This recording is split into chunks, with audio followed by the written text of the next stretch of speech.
It is hardly surprising that the Pope set his face against it and was extremely anxious about what was going on.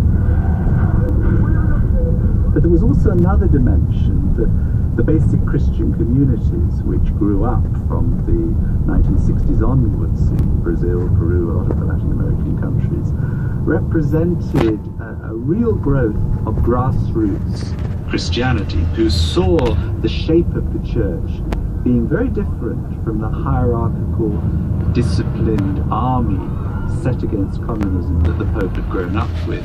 And there was anxiety about the basic Christian communities, what that meant for the authority of priests and bishops and so on. So there was even a kind of discipline thing within the church that the Pope was worried about.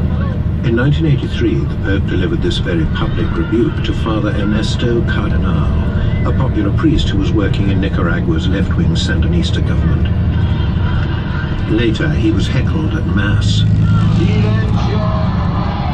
The apparent inconsistencies in his views on the struggle for civil liberties by priests like Archbishop Romero caused lingering resentments.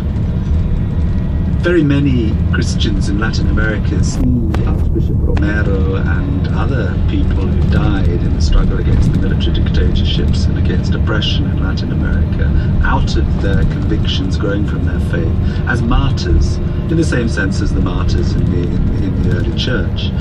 That hasn't been acknowledged or really fully understood in Rome. On the other hand, Father Popowuszko, for example, who was murdered by agents of the communist government in Poland, has already been placed on a path going towards sanctification. And again, you see that kind of lack of consistency in the approach to the two different parts of the world. The Pope did later soften his views on liberation theology, but damage was done. There was razzmatazz and adulation on this 1997 trip to Brazil, for example, his first for 17 years. But the Pope was aware that here in the world